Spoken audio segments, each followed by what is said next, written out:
All right, today marked the 8th day of Trump's, quote, oh my gosh, he made a bookkeeping error documents trial in New York, and a new House Judiciary Committee report is saying what we've been telling you all along. Radical Manhattan DA Alvin Bragg has allowed his political motivations and his promises as a candidate to drive the prosecution of Donald Trump. In this report, over 300 pages, the committee highlights the fact that Bragg used a novel legal theory, we've been telling you, to bootstrap these allegations as a felony. In New York, they'd be a misdemeanor, and the statute of limitations had already passed. Here with more, Chairman of the House Judiciary Committee, Jim Jordan.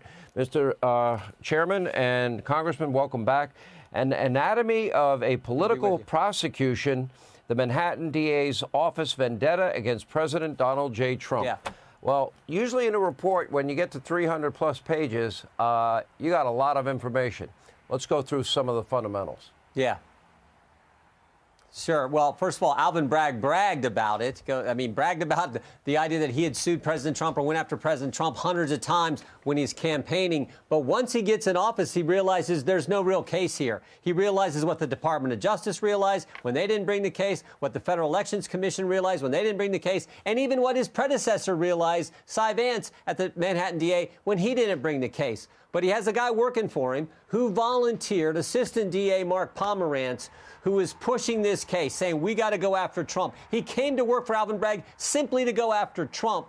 And he's the one who persuades Alvin Bragg to do it, not while he's Assistant DA, but only after he resigns, throws a temper tantrum, does a media blitz, and most importantly, writes a book where he lays it all out, how he was out to get the president from the get-go. That's what prompted Alvin Bragg, frankly, and Donald Trump announcing that he was going to run for president. That's what prompted Alvin Bragg to bring this ridiculous case. And Pomerantz called it the zombie case because it was dead, gone, and buried, and then the statute of limitations passed anyway.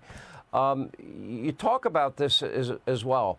How is it, wouldn't you consider the third highest ranking official at Biden's DOJ to be a pretty prestigious job? Would you consider it that to be?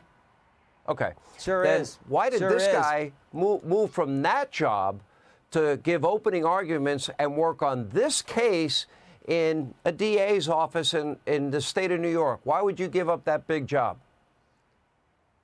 Same reason Pomerantz was willing to work for free. They had a vendetta. They had an agenda to go after President Trump. Colangelo from the Department of Justice goes to the DA's office to go after President Trump. And Mark Pomerantz does the same thing. It was all about getting Trump. In fact, these are the guys who said, we can put Michael Cohen as our star witness. I mean, the one thing that probably bothers me most about this case right now is the fact that they put a gag order on President Trump. Former president, current Republican nominee for president of the United States, likely going to be our next president. I certainly hope he is.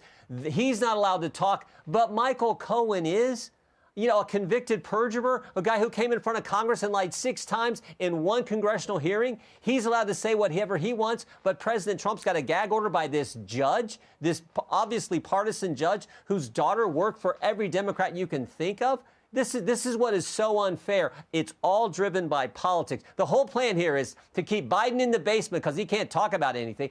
Keep Biden in the basement and Trump on trial. That's what the Democrats are trying to do. That is their whole plan because they know that President Trump's going to win if he's out there and able to campaign, and that's why they're trying to keep him tied up.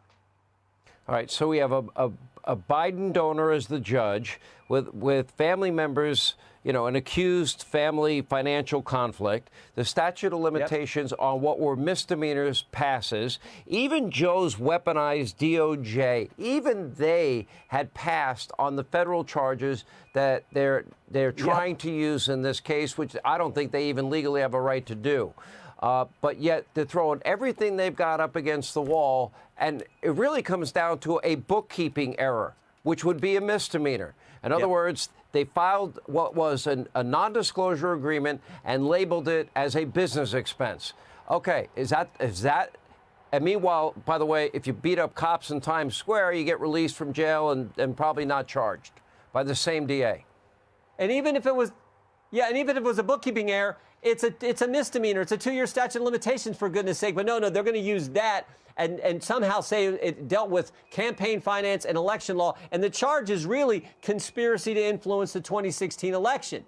Conspiracy to impact the 20. And it's funny because Jack Smith, his charge is conspiracy to obstruct an official proceeding regarding the 2020 election. I actually think the truth is this.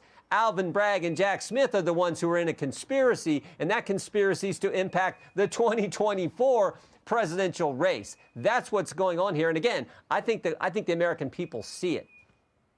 Let me ask you, do we know in all these cases, New York, D.C., Fani Willis in Fulton County, Georgia, I don't know, I have not heard anything bad about Florida, but when these DAs show up at the Biden White House, do we know who they're meeting with?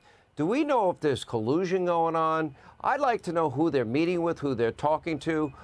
Are they strategizing together? Are they getting advice from? Or maybe they're just sharing a cup of coffee. Well, we've subpoenaed information regarding Fani Willis, particularly Nathan Wade, the number of trips he made to D.C. when it looks like he talked with the January 6th committee, the White House counsel, and the Biden DOJ. So we want to get all that information. So yeah, I think this is one big effort. The conspiracy. This is just, I think, a key point. Bragg says it's a conspiracy about 2016 on President Trump. Jack Smith says 2020, but the real conspiracy is Bragg, Jack Smith, Fani Willis, all these Democrats conspiring to impact the 2024 race. That's what's going on. And again, I think the American people see it plain and clear. The anatomy of a political prosecution, the Manhattan District Attorney's Office vendetta against President Donald J. Trump. All 300-plus pages of it are on Hannity.com. Jim Jordan, thank you. Appreciate your time.